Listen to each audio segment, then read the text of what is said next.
আসসালামু আলাইকুম রহমতুল্লাহি ওয়া বারাকাতুহু। আলহামদুলিল্লাহ, আমার গাছের বয়স আজকে 29 দিন। তৃতীয় পরিচর্যায় আজকে ওষুধ ব্যবহার করব। এখানে মাকড়ে আক্রমণ হয়েছে, স্কোয়াশে। আর এটা হচ্ছে সুস্থ গাছ, আর এটা মাকড়ে আক্রমণ।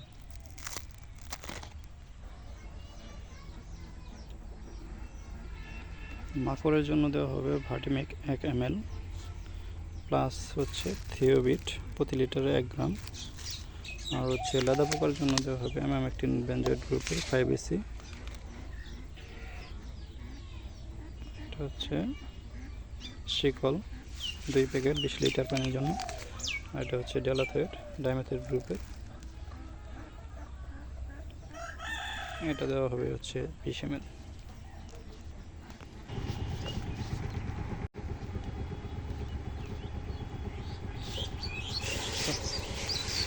হচ্ছে স্প্রে, পুরা গাছ ভিজিয়ে দিতে হবে।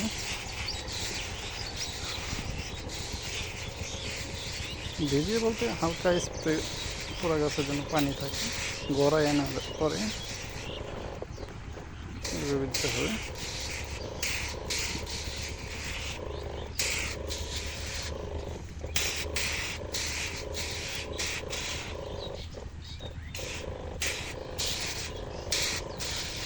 খেয়াল রাখতে হবে, এটা হচ্ছে মাকড়টা থাকে হচ্ছে ডগার মাথায়।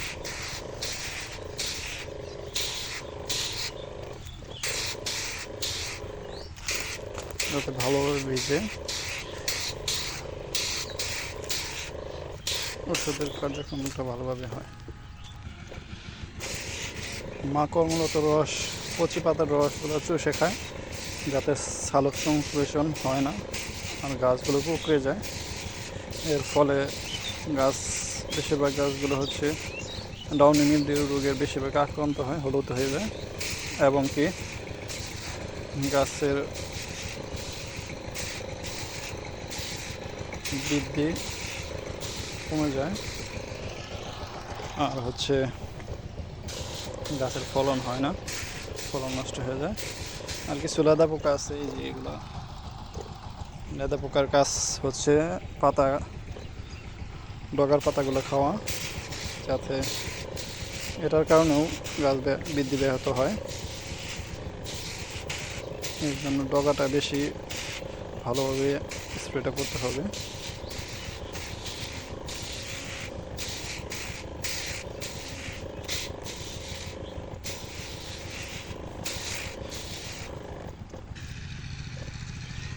বর্তমানে পোকার যে আক্রমণটা, এখন ওরা পোকা যে মেডিসিনটা দিই সেটা অ্যাডজাস্ট করে ফেলেছে। এই জন্য আমি দুইটা মাকড়ের জন্য দুইটা দিয়েছি। একটা হচ্ছে থিওবিট মাকড়ের কাজও করে, প্লাস ছত্রাকের কাজ করে ডাউনি মিলডিউ।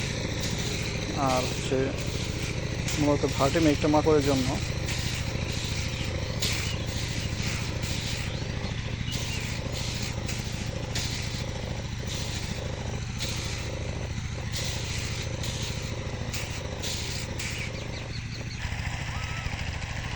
এই হচ্ছে আমার ক্ষেত সর্বশেষ।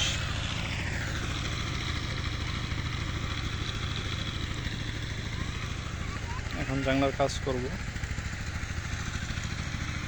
বাঁশ নিয়ে আসা হয়েছে। ইনশাল্লাহ কালকা থেকে জাংলার কাজ করবো ইনশাল্লাহ।